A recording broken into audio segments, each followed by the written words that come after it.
La Bible nous dit, je vais vous parler de quelque chose de très important, il s'agit du trône de Dieu. Et comme c'était un enseignement très complexe, j'ai voulu aller pas à pas pour nous expliquer certains aspects que j'avais commencé la semaine dernière. Parce que nous sommes en train de parler du ciel, n'est-ce pas?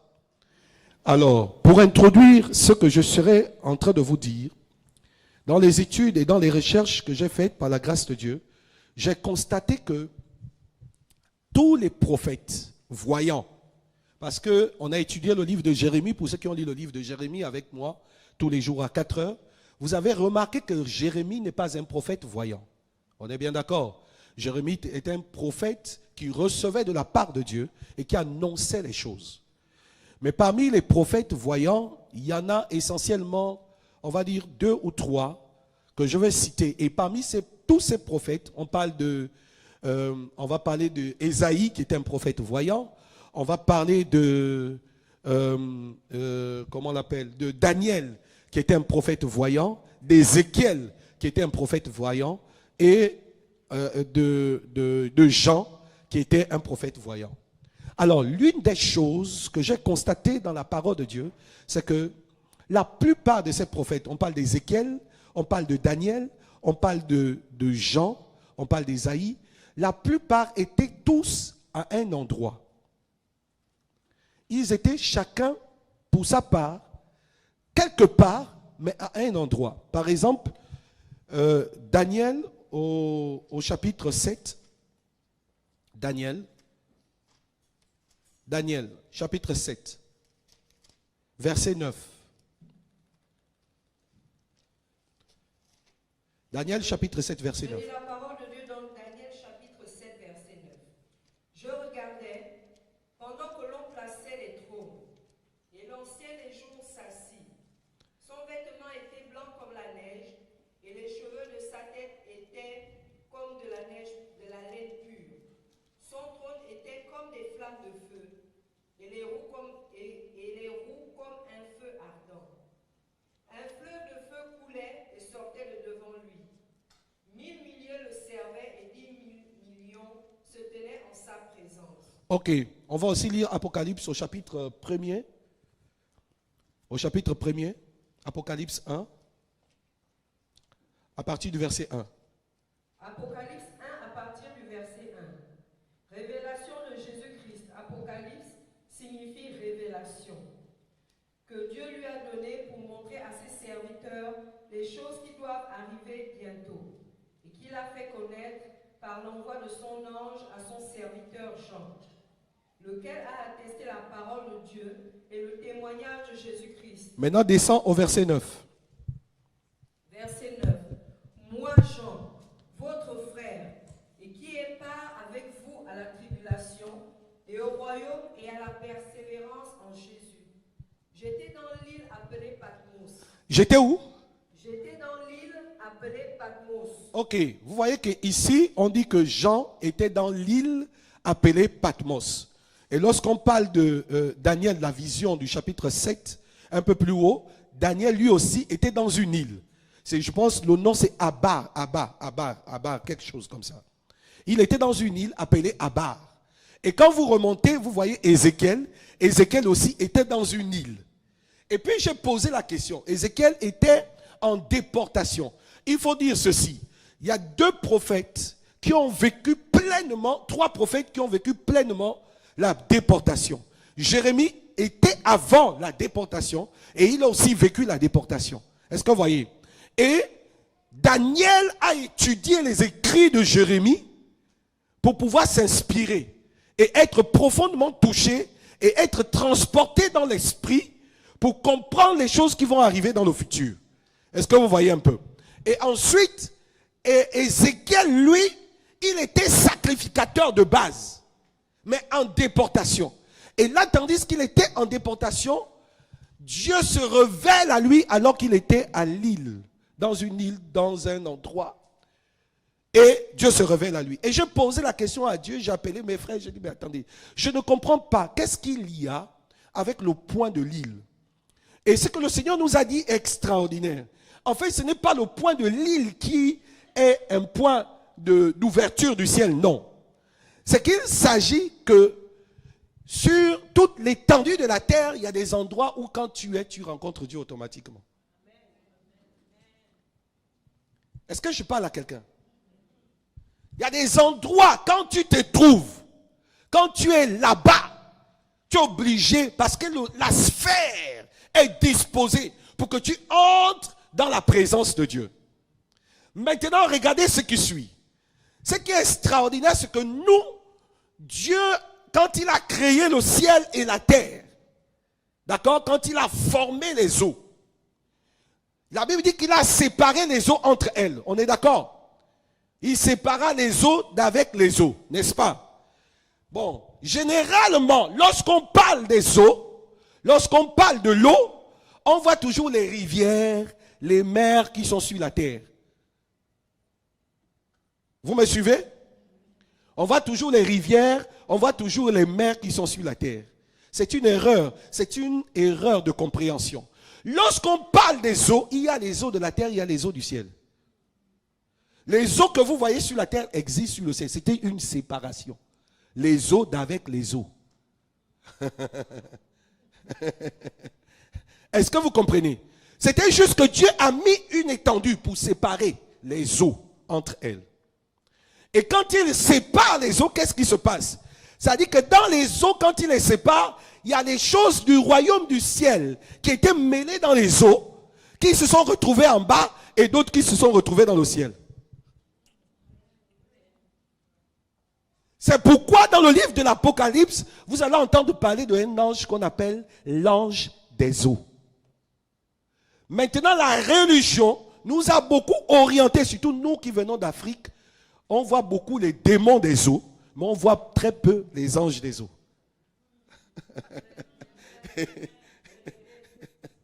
Et nous sommes là, on se dit que le royaume de Dieu est limité en haut.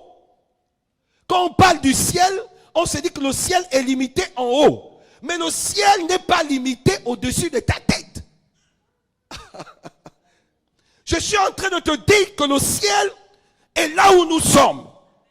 Le ciel est connecté ici. C'est pourquoi dans la vision de Jacob, il a vu les anges, il a vu un escalier qui était connecté jusqu'au ciel. Et les anges qui montaient et descendaient. Dieu est en train de lui dire qu'entends, ne te dis pas que je suis seulement en haut. Il dit que le ciel est mon trône et la terre mon marchepied.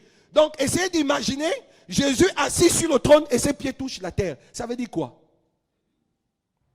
Ça veut dire que l'univers tout entier est sous le contrôle de la puissance et de l'autorité de Dieu. Même les eaux, même les profondeurs des eaux sont sous le contrôle de Dieu. Amen. Mais la religion nous a enseigné que les Mami Wata, les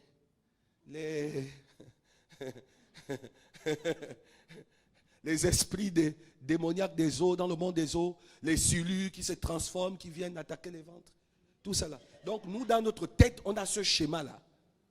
J'aimerais que nous sortons de la dynamique de la religion, que nous comprenons que les eaux dans lesquelles nous voyons ces puissances-là, autant il y a des puissances invisibles, autant il y a le trône de Dieu qui est établi dans les profondeurs des eaux. Hein? Vous me suivez? Est-ce que vous me suivez? Mais maintenant, regardez, je veux vous dire une chose. Regardez. Dieu se trouve où? Il se trouve où, Dieu? Ouais. Ah, non. Dieu est où? Il est où? Dieu est où? Vous voyez? D'autres disent il est au ciel. D'autres disent Dieu est où?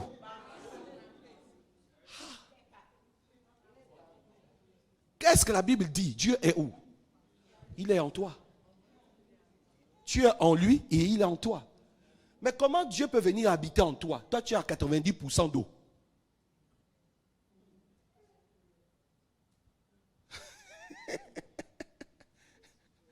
Ça veut dire que Dieu domine les eaux. Est-ce que vous comprenez ce que je suis en train de dire? En fait, il a déplacé son trône. Et il est venu s'établir dans ta vie. Ta vie devient le oikos, le temple, la maison. Il vient s'installer sur le trône de ta vie. Et donc quand Dieu est établi dans ta vie, qu'est-ce qui se passe? Les anges de sa gloire, qui le célèbrent dans sa gloire, dans son trône, sont aussi autour de toi. Parce que le roi des rois a trouvé sa place dans ton corps. Est-ce que quelqu'un comprend? J'essaie un peu d'aller tout doucement. Nous sommes en train de parler du ciel et du trône de Dieu. Est-ce que quelqu'un comprend? Vous me comprenez? Amen. Le trône de Dieu se trouve dans le ciel, se trouve sur la terre, se trouve aussi en toi. Si vraiment tu lui as cédé la place du trône. Est-ce que vous comprenez? Et quand il est en toi, ça veut dire que les anges de sa gloire sont aussi autour de toi. Ça veut aussi dire que quand tu te déplaces, le ciel se déplace avec toi. Ça veut aussi dire que quand tu passes, le ciel se déplace avec toi. Le ciel marche avec toi. Les anges sont autour de toi. Alors, 1000 tombent à ton côté, 10 000 à ta droite, tu ne peux pas être atteint. Parce qu'il y a toute une armée, toute une corotte de gloire, toute une armée puissante qui est autour de toi pour te protéger, pour te délivrer, pour être éveillé sur ta vie et sur ta destinée. Le problème, c'est que tu te vois comme quelqu'un quelconque. J'aimerais qu'on puisse dire avec moi formatage. Formatage. Alléluia. Maintenant, regardez ce qui suit. Dieu étant en nous, il nous donne la capacité d'influencer les sphères. Il nous donne la capacité d'influencer le monde. Pourquoi? Parce que le ciel dans lequel il se trouve, où il y a son trône, se trouve aussi en nous. Alors, qu'est-ce qui se passe? Ce qui se passe, c'est ce qui va se passer dans le livre Apocalypse au chapitre 4. Lisons d'abord. Apocalypse au chapitre 4. À partir du verset 4. Non, lisons à partir du verset 1 jusqu'au verset 4. Allons-y. Apocalypse 4, 1. Après cela, je regardais et voici, une porte était ouverte dans le ciel. La première voix que j'avais entendue, comme le son d'une trompette, et qui me parlait, dit, monte ici, et je te ferai voir ce qui doit arriver dans la suite. Aussitôt je fus ravi en esprit, et voici, il y avait un trône dans le ciel, et sur son trône quelqu'un était assis. Celui qui était assis avait l'aspect d'une pierre de jaspe et de sardoine, et le trône était environné d'un arc-en-ciel semblable à de l'émeraude. Ok, la Bible dit que le trône était environné d'un arc-en-ciel semblable à de l'émeraude. Regardez bien, lorsque le soleil touche l'eau, quand le soleil frappe l'eau à distance, on voit plusieurs couleurs. Vous avez remarqué ça? C'est comme si un arc-en-ciel se formait sur les eaux. Vous comprenez ça? C'est pourquoi le soir où Jacob, au soir de sa délivrance, Dieu lui dit, va négocier avec Laban. Quand il va négocier avec Laban, Dieu lui dit, amène les moutons au bord de l'eau. Quand ils vont regarder l'eau, et tandis qu'ils seront en train de mettre bas, il sortira de là des moutons tachetés. Comprenez-moi. Qu'est-ce qui s'est passé? Jacob étant connecté au ciel, a eu la capacité de connecter les moutons au ciel. De telle sorte que la lueur du ciel frappe les eaux et frappe l'esprit des moutons. Pour que quand ils mettent bas, ils sortent avec des colorations. Ça veut dire que nous avons la capacité de changer notre environnement. Parce que nous sommes connectés au trône de Dieu. Et de donner la coloration divine à ce que nous voulons. Le problème, c'est notre vision. Maintenant, revenons sur le trône. On remarque bien qu'ici, dans le livre de l'Apocalypse, au chapitre 4, il dit, je regardais, voici, une porte était ouverte dans le ciel. Et il entendit une voix qui lui dit, monte ici. Et il monta. Et voici, il y avait un trône dans le ciel. Il y avait quoi? Donc, dans le ciel, il y a un trône. Et quand on va regarder sur Daniel, toujours au chapitre 7. Daniel au chapitre 7. Lisons à partir du verset 1er.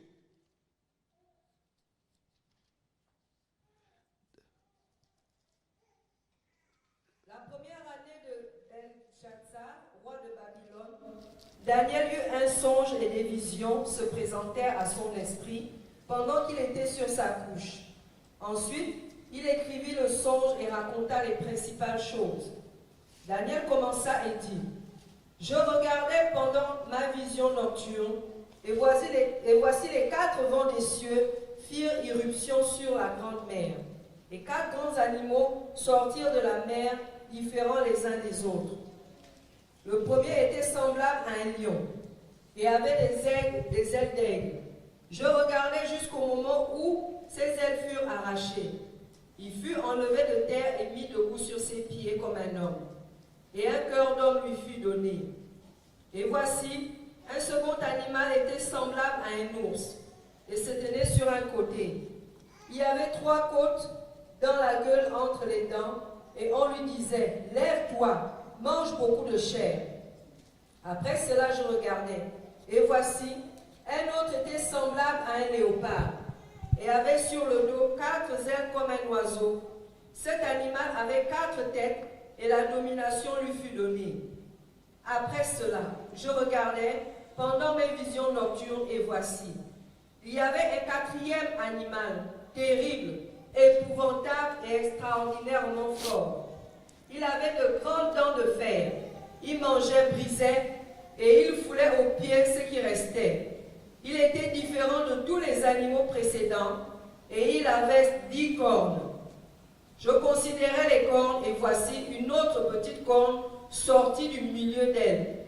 Et 3 des premières cornes furent arrachées devant ce corps, et voici, elle avait des yeux comme des yeux d'homme, et une bouche qui parlait avec arrogance. Je regardais pendant que l'on plaçait des trônes, et l'ancien des jours s'assit. Son vêtement était blanc.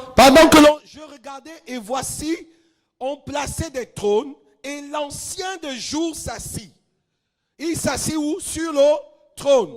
Donc, toutes les fois que quelqu'un est ravi en esprit, la première chose qu'il rencontre, c'est le trône. Dis avec moi le trône. Dis avec moi le trône. Il y a différents types de trônes dans le ciel. Il y a le trône de Dieu, où lui-même il est assis. Il y a le trône du jugement. Il y a aussi les trônes. Est-ce que vous comprenez? Chaque trône a sa responsabilité, a sa fonction. Ici, Dieu est assis dans sa majesté divine. Parce qu'on dit sur le trône, il y avait une personne qui était assise. Il y avait un homme. Dans d'autres versions, on dit il y avait un être. En fait, les prophètes qui voyaient ne voyaient pas exactement qui était sur le trône. Mais ils voyaient l'ombre de quelque chose qui donnait une forme semblable parfois à un homme ou à un être. Est-ce que vous voyez? Mais la splendeur et la gloire qui reflétaient, qui sortaient du trône, en disaient longtemps.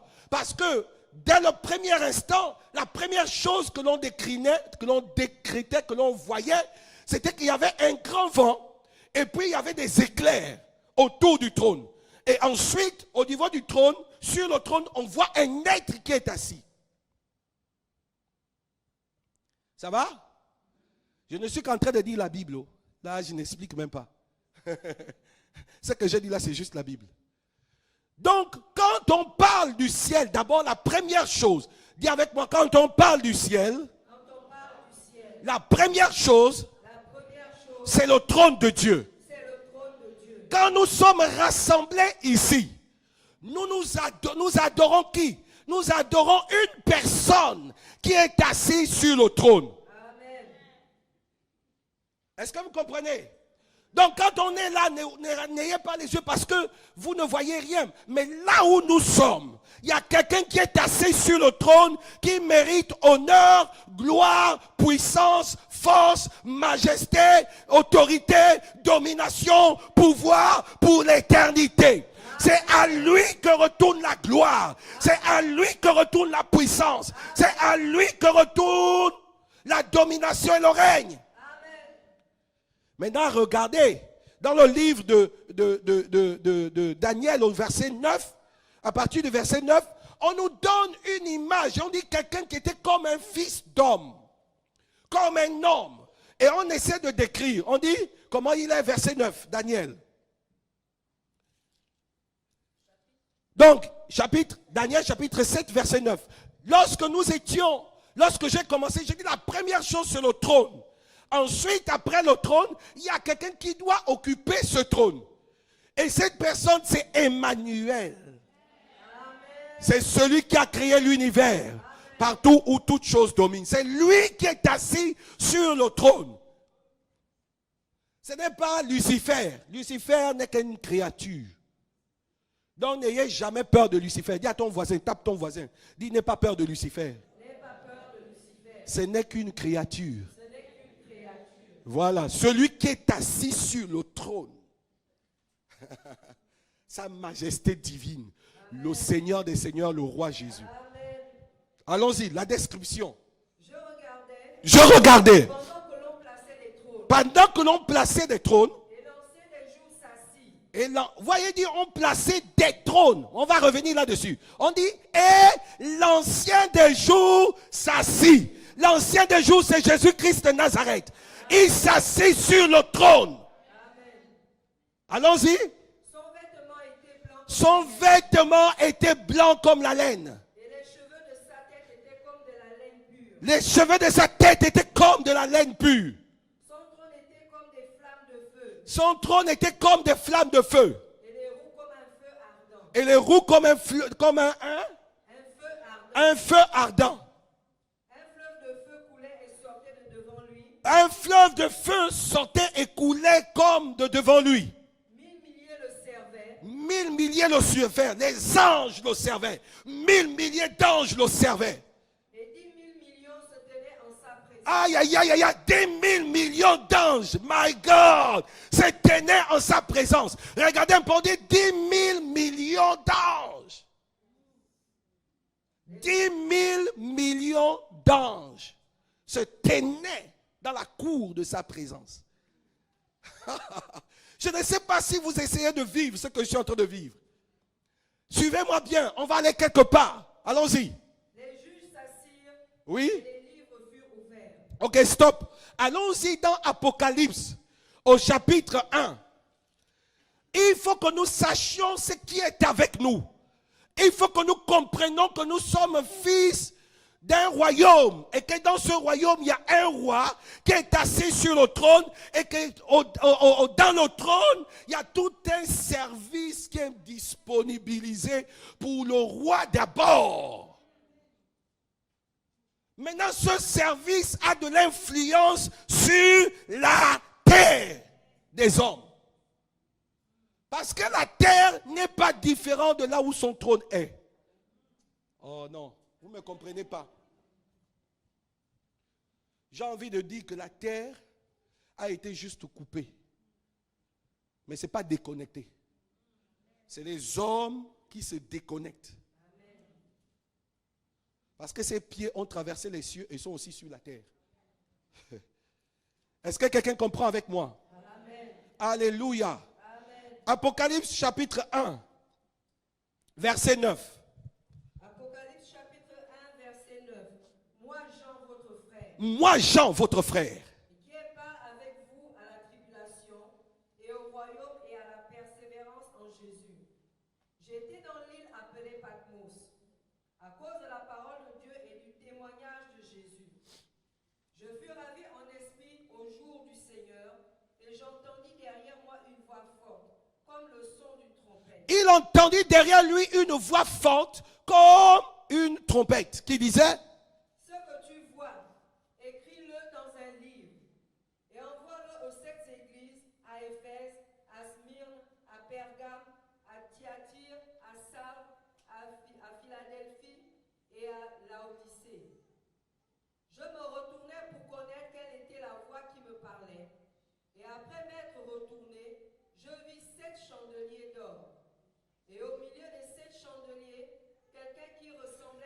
quelqu'un qui ressemblait à un fils d'homme. Oui, allons-y.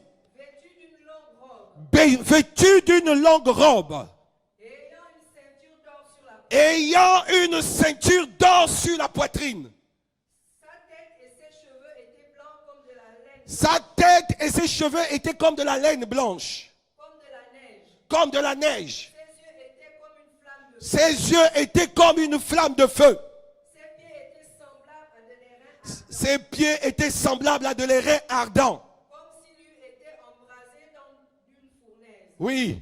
Et sa voix était comme le bruit de grandes eaux. Sa voix était comme le bruit de grands eaux. Remarquez bien, regardez.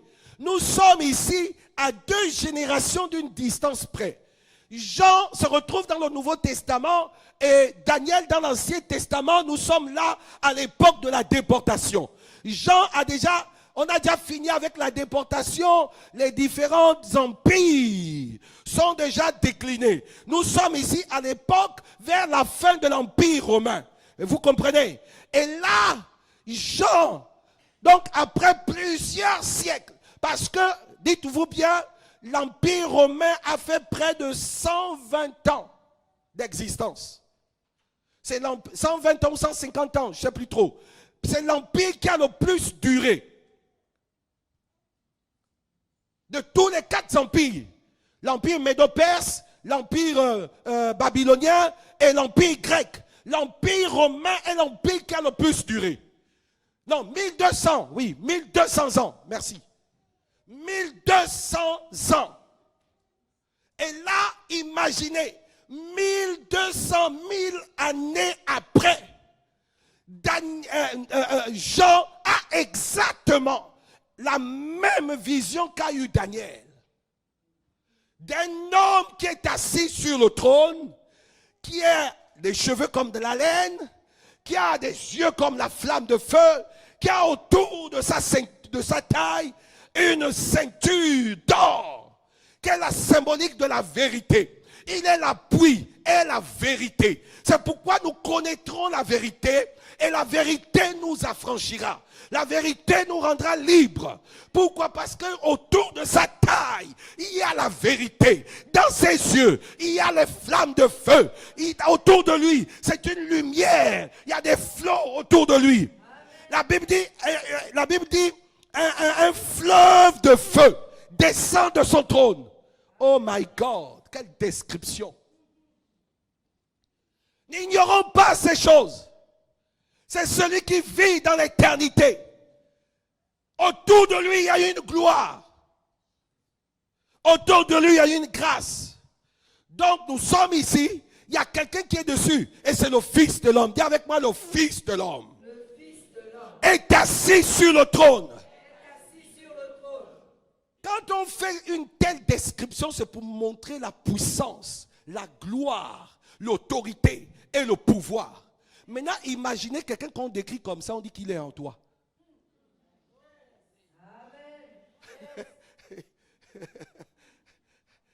Vous essayez un peu de réfléchir.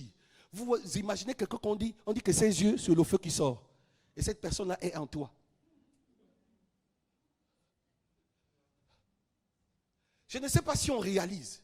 Ça veut dire qu'en réalité, tu es tout en toi, c'est le feu. Et donc quand Satan vient, ou Satan veut avoir la place dedans, il est brûlé. Hein? Il est détruit. Donc le problème c'est quoi? Le problème c'est ta vision de lui. Comme tu ne sais pas qui il est, dis Seigneur, aide-moi à comprendre qui tu es. Seigneur, aide-moi à comprendre qui tu es. Aide-moi à te voir tel que tu es. Aide-moi à te voir tel que tu es. Dis-le encore, Seigneur, aide-moi à te voir tel que tu es. Seigneur, aide-moi à te voir tel que tu es. Et la Bible dit que dans le ciel, donc après ce trône, il y a 24 trônes. Dis avec moi, 24 trônes. 24 trônes. Les 24 trônes sont occupés par 24 vieillards. Ok? Dis 24 vieillards. 24 vieillards. On peut le lire dans le livre de l'Apocalypse toujours. Au chapitre 4, à partir du verset 5. Allons-y. Apocalypse 4, 5. Du trône sort des éclairs, des voix et des tonnerres. des voix et des tonnerres. Écoutez-moi bien. Le trône de Dieu n'est pas un endroit silencieux. Je vois des gens quand ils arrivent dans des églises, dans des communautés, spiritus.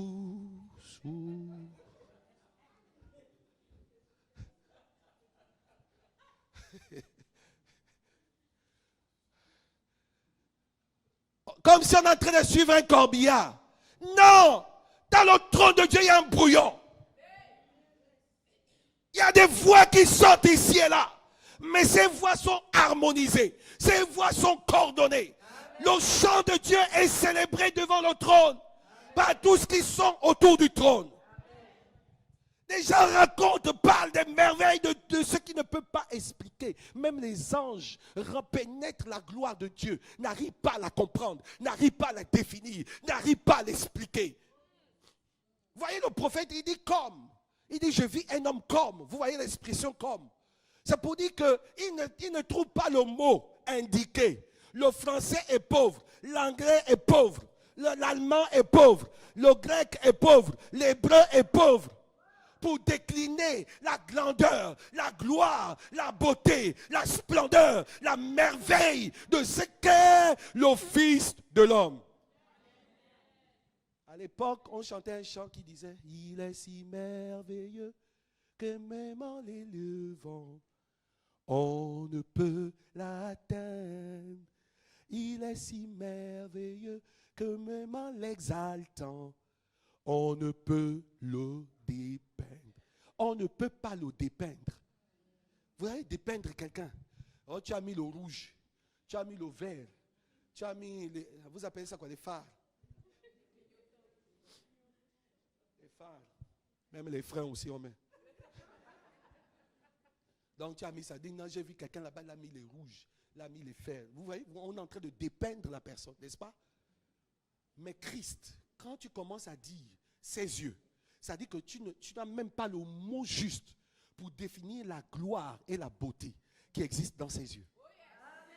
Quand tu commences à pouvoir dire son vêtement était blanc, quand on parle même de la blancheur, là, en fait pour lui, c'est ce qu'il essayait de voir en tant qu'humain. Le seul mot qu'il a trouvé, c'est blanc. Mais en réalité, l'éclat de sa beauté dépasse même le niveau de la blancheur. En fait, il est tellement... Non, je vous dis, il n'y a aucun mot. Quand vous voulez acclamer, il faut acclamer. Il ne faut pas faire les choses comme ça là.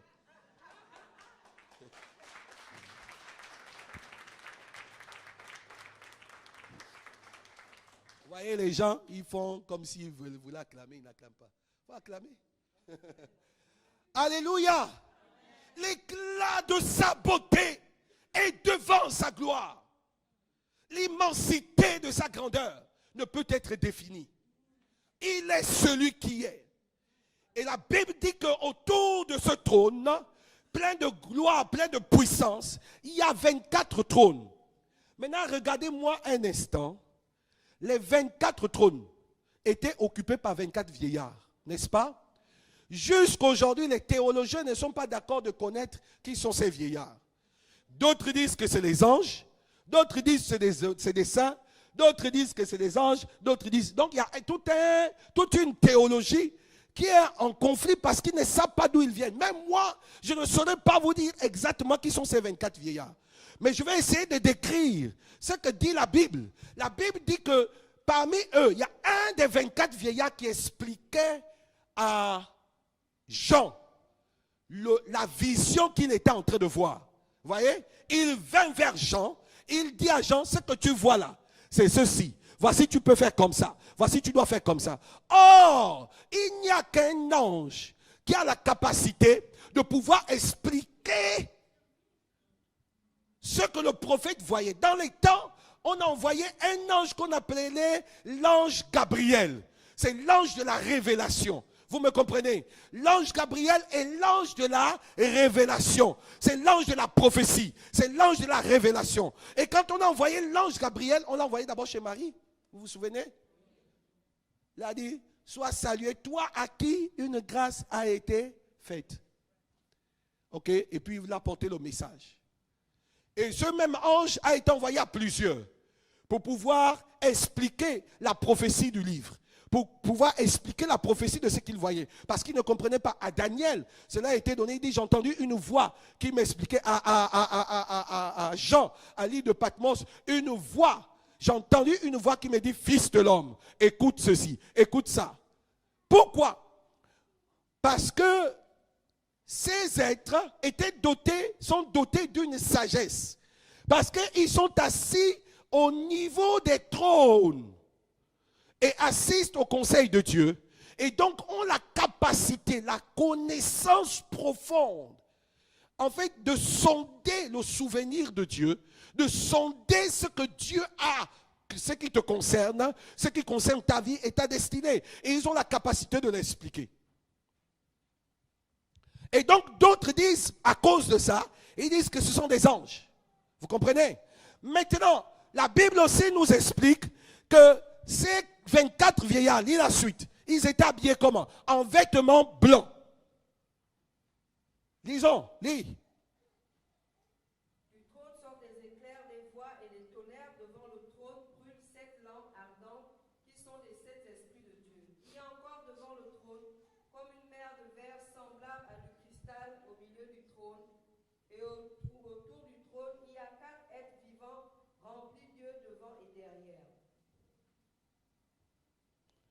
Les 24. Verset 4.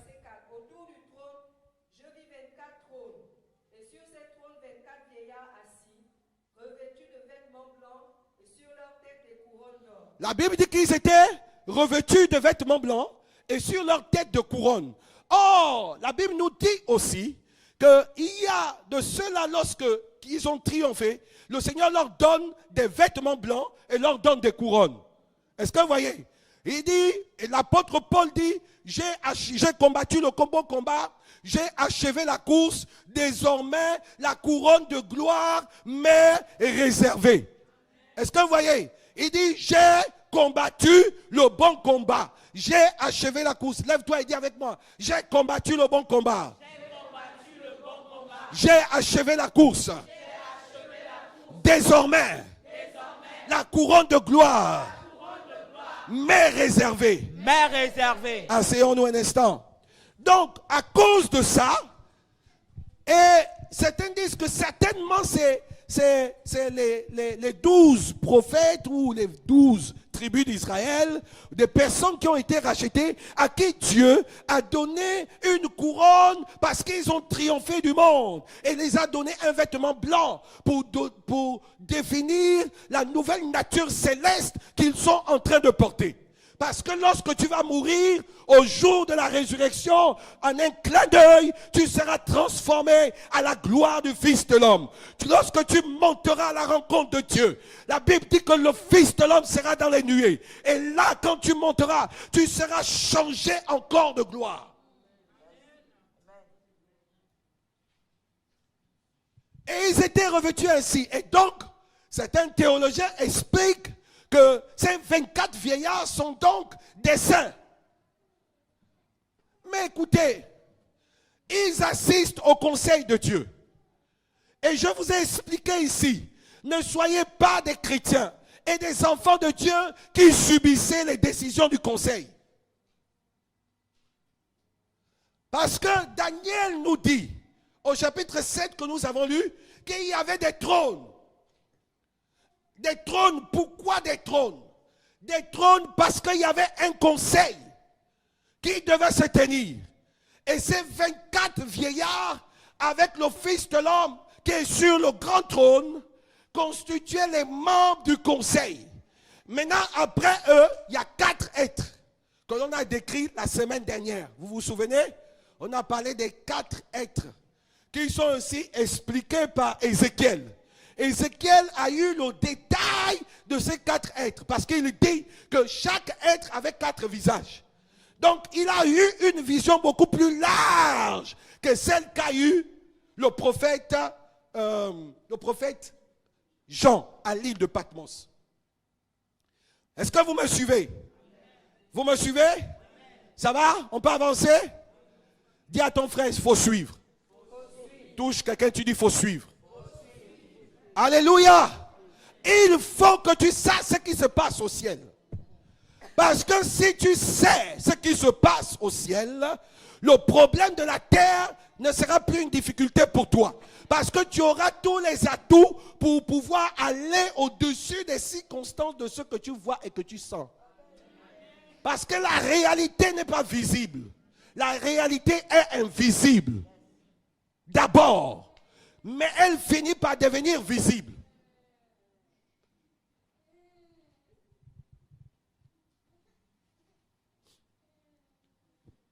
Alléluia. Amen. Alléluia. Amen.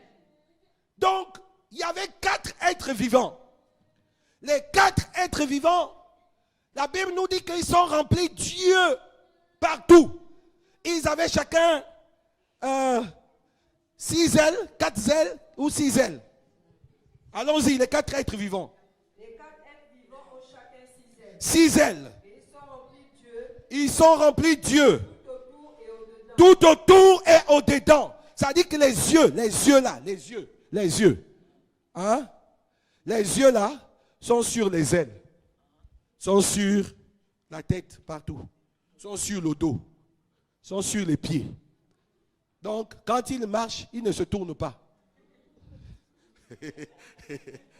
Ils veulent aller à gauche, ils ne regardent pas. Ils voient.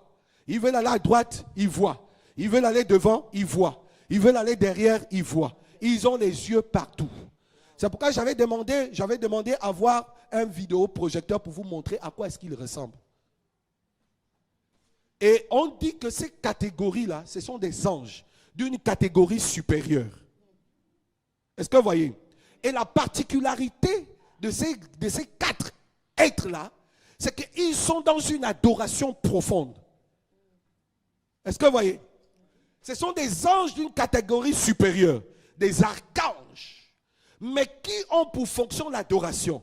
Alors, tandis qu'ils s'inclinent pour dire à celui qui est assis sur le trône, soit la gloire, la puissance, le règne et la domination, les 24 êtres vivants se mettent à genoux et jettent leur couronne. Vous voyez le culte que nous on fait, eux aussi ils font ça au ciel. Eux c'est tout le temps, à tout moment, à chaque instant. Ils sont là dans la gloire de Dieu. Nous parfois là c'est Vous savez pourquoi c'est comme ça? C'est parce que nous marchons avec nous-mêmes. Dis à quelqu'un, je ne suis pas un homme. Lève-toi, dis à quelqu'un, je ne suis pas un homme. Regarde ton frère, dis à 2, 3 personnes, 5 personnes, je ne suis pas.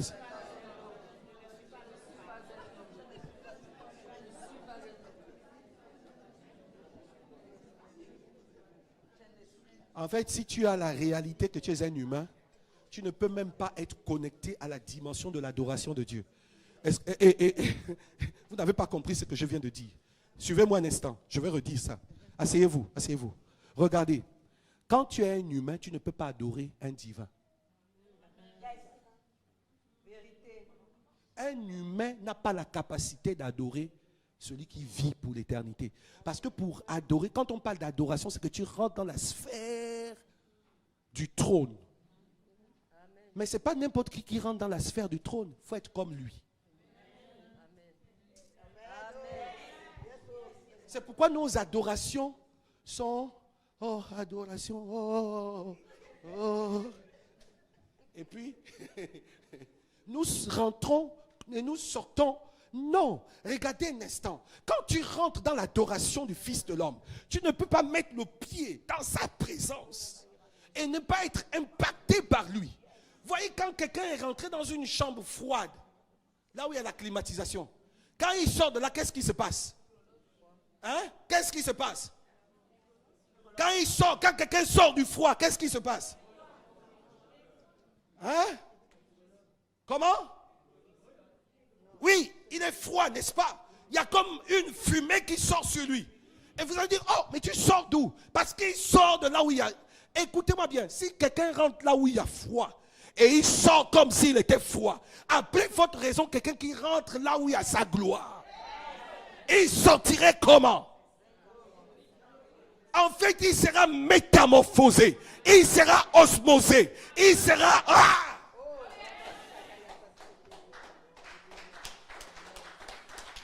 La nuée de sa gloire dépasse l'entendement des hommes. La puissance de son règne est au-dessus des hommes. Ce que Dieu désire, c'est que nous nous inclinons toutes les fois qu'il est debout. C'est le vrai sens de l'adoration. Le servir en esprit et en vérité. Être en sa présence. Être à table avec lui. Dis avec moi, je vais être à table avec lui. Vous savez, Jésus-Christ lui dit, viens, monte ici. Ah!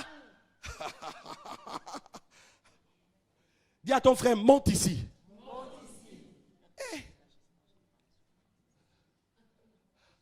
C'est pas vrai. Une invitation solennelle. Monte ici. Et puis toi tu es là.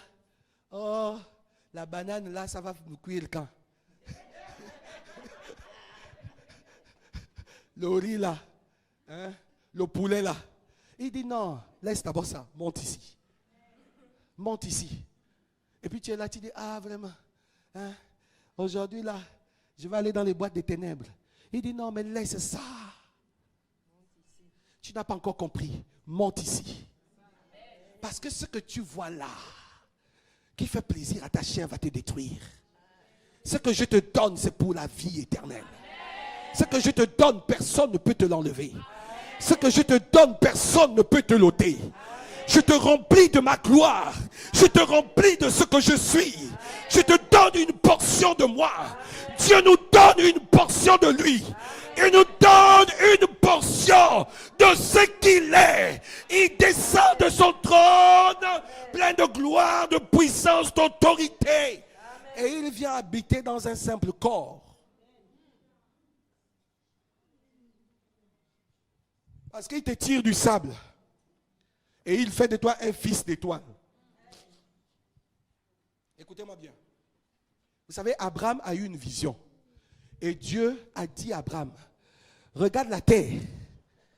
Si tes fils sont comme le sable de la terre, tes fils seront comme le sable de la terre. Et puis il a dit, regarde les étoiles.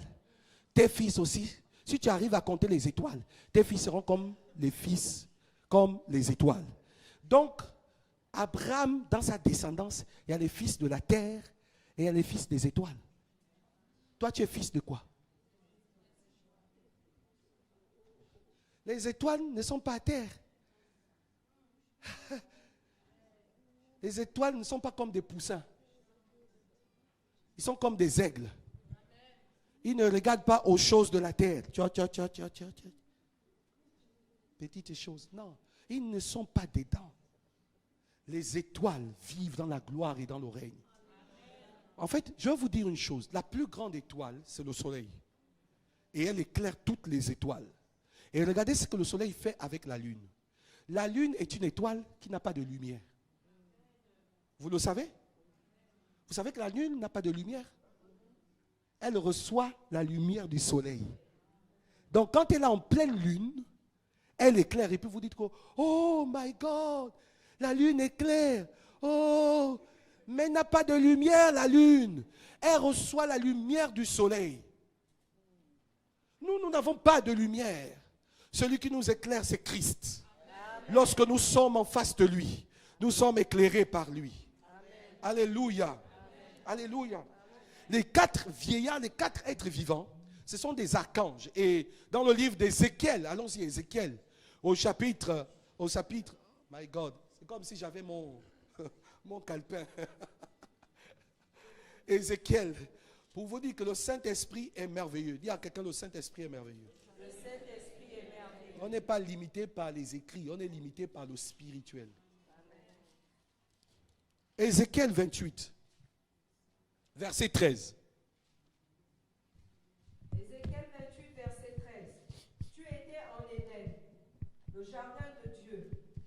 Tu étais couvert de toute espèce de pierres précieuses, de sardoine, de topaz. Ici, on parle de Lucifer. On dit que Lucifer était dans le jardin d'Éden et il était couvert de toutes pierres précieuses. Allons-y. De sardoine, Oui. de topaz, oui. De diamants, de chrysolite,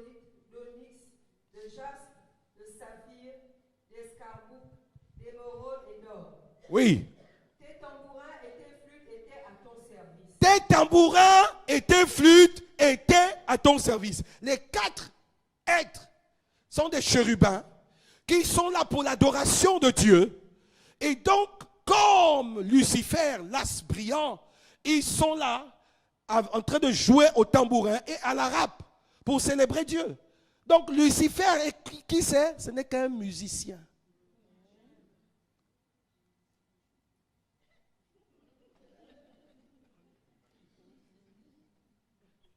Lucifer n'est qu'un... Voilà. Donc quand il dit que je suis Lucifer, tu dis, oh, mais tu n'es qu'un musicien, tu dors.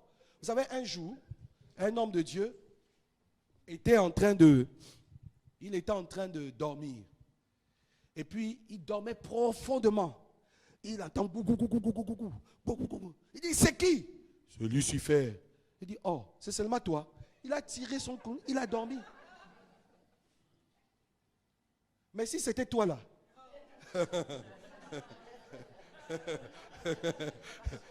même les portes devaient être cassées. Alléluia. Allons-y, continuons, lisons la parole. Est-ce que ça vous fait du bien de comprendre ces choses? Amen. Alléluia. Allons-y. Préparé pour le jour où tu fus créé. Oui. Tu étais un chérubin protecteur. Tu étais un chérubin protecteur. Aux ailes déployées. Aux ailes déployées. Alors, qu'est-ce que Lucifer protégeait? Je vais vous expliquer. Lorsque vous voyez dans le livre de Hébreux, je pense, si je me trompe, Hébreux chapitre 9, on décrit l'arche de l'alliance. Et on va parler à ce niveau dans le Saint des Saints qu'il y a un propitiatoire. Et au-dessus du propitiatoire, le propitiatoire c'était comme cette planche-là. Vous voyez? Comme une planche comme ça là. Qui était bien ornée, qui était au-dessus de l'arche. Vous voyez? Vous comprenez? L'arche était un coffre, une caisse, à l'intérieur de laquelle il y avait la Bible, il y avait la Torah, il y avait le bâton d'Aaron, il y avait la manne, je pense, quelque chose. Voilà. Donc, au-dessus de ce coffre-là, il y avait ce qu'on appelle un propitiatoire. C'était un truc comme ça, là. Plat. D'accord? Et il y avait des anges qu'on appelle des chérubins. Ils avaient déployé leurs ailes. C'était comme ça. Les ailes étaient déployées au-dessus de l'arche. Qu'est-ce qu'ils protégeaient? Ils protégeaient la gloire qui s'élevait du sanctuaire de Dieu.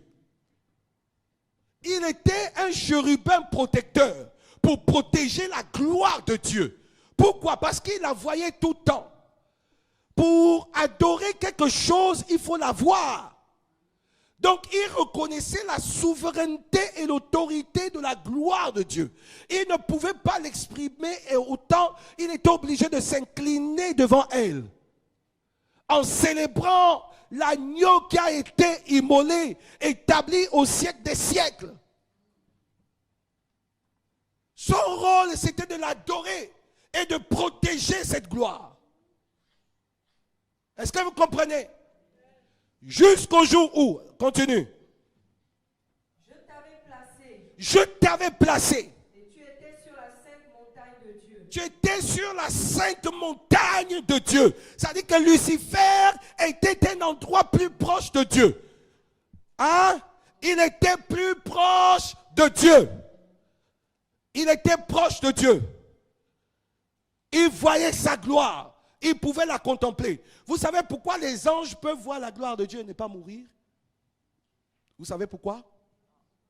Parce qu'ils sont faits comme Dieu, c'est-à-dire de lumière. Et nous ne pouvons pas la voir et rester debout et ne pas mourir. Pourquoi? Parce qu'on est chair d'abord. On est spirituel, habité dans un corps ayant une âme. Et la chair humaine ne peut pas supporter de voir la gloire de Dieu. C'est pourquoi toutes les fois qu'un ange apparaît à quelqu'un, il s'écroule. Vous avez remarqué ça? Dans la Bible, quand vous voyez Jean à l'île de Patmos, dès qu'il a vu l'ange, il s'est écroulé. Quand vous voyez Daniel, c'est la même chose. Pourquoi? Parce que là, c'est même qu'une petite dimension. Imaginez si Dieu lui-même descendait. Allons-y. Tu marchais au milieu des pierres étincelantes. Oui. Tu as été intègre dans tes voix, Oui. depuis le jour où tu fus créé, Depuis le jour où tu fus créé, Lucifer était intègre dans ses voies, juste. jusqu'à celui où l'iniquité a été trouvée chez toi. Et à partir de là, Dieu l'a précipité. Est-ce que vous voyez?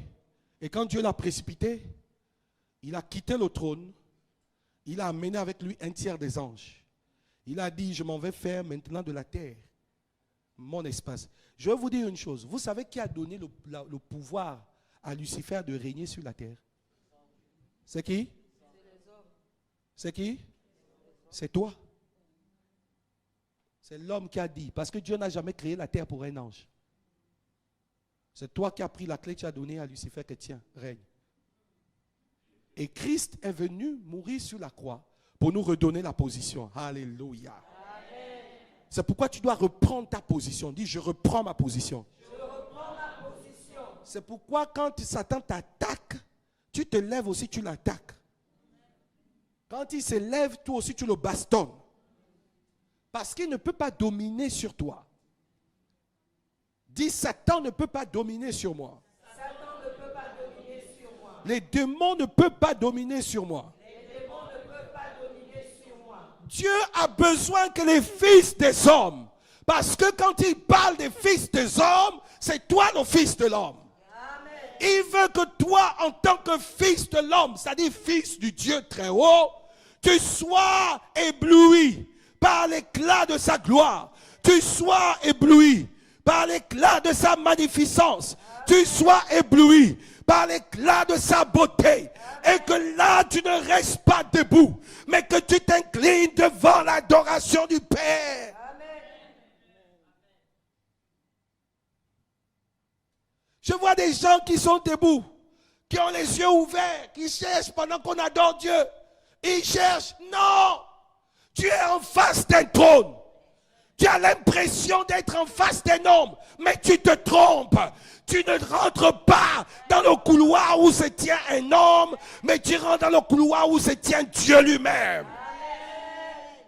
Et là, tandis que tu es dans le couloir où se tient Dieu lui-même, tu ne peux pas avancer. Regardez, lorsqu'un roi charnel est devant nous, allez-y voir par exemple le roi du Maroc ou le roi de, je sais pas, le prince de Monaco ou bien tout ce que vous voyez. Vous allez voir que les gens vont marcher vers eux en rampant. En rampant. Mais si tu marches vers ces hommes en rampant, en plus forte raison, en marchant vers le trône de la grâce, tu ne peux pas être debout pour obtenir miséricorde. Tu as besoin de t'incliner. Tu as besoin de l'adorer. Tu as besoin de l'élever. Tu as besoin de l'exalter. Alors que tu es en train de l'adorer, tu es en train de l'élever, la Bible dit que lorsque le Fils de l'homme sera élevé, alors il éclatera sa gloire et les nations de la terre sauront qu'en cet endroit-là. Vous savez, parfois, on n'a pas besoin d'une prédication. Parfois, on n'a pas besoin d'une parole quelconque. On a simplement besoin de l'adorer, de l'élever, de l'élever. Élever le Fils de l'homme. Adorer le Fils de l'homme. Nous venons avec nos plannings. Nous venons avec nos programmes. Je suis désolé. Au ciel, tout est gloire. Au ciel, tout change. Tu as besoin d'entrer simplement dans ce royaume. Sors du royaume de la terre. Dis, monte ici. Dis à quelqu'un, monte ici. Sors du royaume de la terre. Monte dans la sphère de Dieu. Si tu veux être transformé, ce n'est pas en étant sur la terre. Zélé. Ce n'est pas en étant sur la terre. Si tu veux être béni, ce n'est pas en étant sur la terre, mais c'est en étant proche de lui. Parfois même, moi je vois des gens qui viennent. Oh Seigneur, je suis malade ou j'ai tel problème. Oh Dieu, on est dans les lamentations de Jérémie. Jérémie est mort et ses lamentations aussi. Amen. Dieu a besoin que nous célébrons celui qui vit pour l'éternité. Nous célébrons, nous chantons des louanges. Même quand c'est dur, adore Dieu. Même quand c'est mal, adore-le. Célèbre-le. Je te célèbre de tout mon cœur. Hey. Je te célèbre. Je t'élève. Quand Satan voit que tu es en train de louer Dieu, tu es en train de le célébrer, et il se rend compte que, tout d'un coup, un conseil est organisé. Écoutez-moi bien. C'est-à-dire que parmi toutes les voix qui montent dans le ciel, quand Dieu entend ton cœur, tu es en train d'adorer, tu es en train de chanter, tu es en train de louer. À un moment donné, le ciel se fait, il dit, écoutez, silence. Le ciel fait silence. Les anges se taisent. Les puissances se taisent. Les dominations se taisent. Les autorités se taisent. Toute la gouvernance céleste s'incline, se taise. Ils se taisent tous. Est-ce que vous comprenez? Et là, pendant qu'ils se sont tus et qu'ils sont là, il y a quelque chose de miraculeux et de puissant qui se passe. Dieu est en train de dire, écoutez mon fils. Écoutez mon fils. Tu es en train de chanter. Tu es en train de chanter. Il dit, écoutez, écoutez. Et le ciel est silencieux. Et le ciel est silencieux. Lui-même, il est debout. Il est debout. Et lorsque Dieu se lève, les ennemis autour de toi commencent à chercher la voie. Ils cherchent là où partir. Ils cherchent là où aller. Ils cherchent. Parce que la Bible dit, Dieu s'élève et tes ennemis se dispersent. Et tous tes adversaires fuient devant ta face. Parfois, nous pensons que c'est par le combat, chasser, chouet, écraser, tuer, marteler, shooter. Ce n'est pas ça. Parfois, Dieu a besoin que tu te rapproches de lui. Dieu a besoin que tu sois avec lui dans la sphère de sa gloire. Alors le trône quitte sa place. Il descend. Le trône quitte sa place. Il descend. Dieu se lève. Dieu se lève. Dieu se lève. Et quand Dieu est debout, Satan dit, bon, écoute, les gars, là, je ne peux plus haut. Prenez un bagage, allez. Quel sorcier? Sorcier. Il sort, il est scié. Ça dit que quand un sorcier vient, tu es en train de chanter. Dans la maison de mon père, alléluia, il y a la joie. Et puis lui, il entend ça. Il dit, parce qu'il dit quoi? La joie du Seigneur est ma force. Parce qu'il s'attend, le sorcier s'attend à ce que tu t'assoies et tu pleures. Mon grand-père est venu me manger la nuit. Et puis quand il entend ça là, il dit oui, je vais encore bien le mentir. Mon grand-père est venu me manger la nuit. J'ai fait un rêve. Je vous ai dit ici que ne faites plus les rêves là. Quand tu fais le rêve comme ça là, tu refais le rêve. Hein? Ça dit que tu te réveilles en pleine nuit. Quand tu t'es réveillé en sursaut, tu as vu les gros chiens là, ils te poursuivent. Tu te réveilles en sursaut. Waouh! C'est quoi les chiens? Oh! Bon, tu dis bon, ok. Maintenant je dors. Maintenant tu poursuis les chiens. Alléluia! Tu exerces ton autorité. Ne sois pas quelqu'un qui pleure. Quand tu pleures, tu lui donnes la force. Moi, j'ai vu ici en France beaucoup. Vous savez, les gens qui vivent en France ont trop d'émotions. Parfois même ça m'énerve, ça me choque. Ça me scandale-choque. Trop même. Trop d'émotions. Je vais faire comment? Mais tu vas faire comment? Il t'a tout donné. Il t'a tout donné. La seule chose, c'est que tu as, c'est que tu n'arrives pas à réaliser quelle est sa nature, qui il est pour toi et qui tu es pour lui. Imaginez quelqu'un qui est assis sur le trône, plein de gloire, avec une ceinture d'or. Ses yeux sont comme des flammes de feu. Autour de lui, c'est un torrent de feu. Autour du trône, c'est la gloire, la puissance, le règne. Il y a plein de, on a dit quoi? 10 000 anges qui sont en face de lui, en train d'adorer le Seigneur. Autour du trône, il y a près de 1000 archanges qui sont là en train de le célébrer. Et ce gars-là a quitté le ciel. il est venu habiter en toi. Et toi, ce que tu trouves à faire, c'est de pleurer.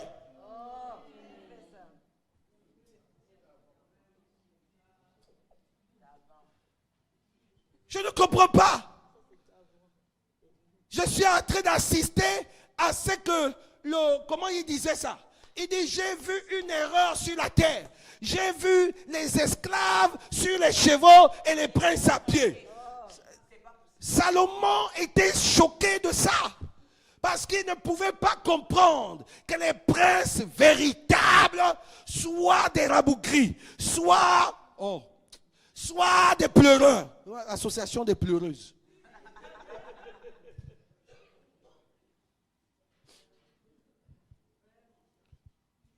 Moi, je ne suis pas membre de cette association. Moi, je suis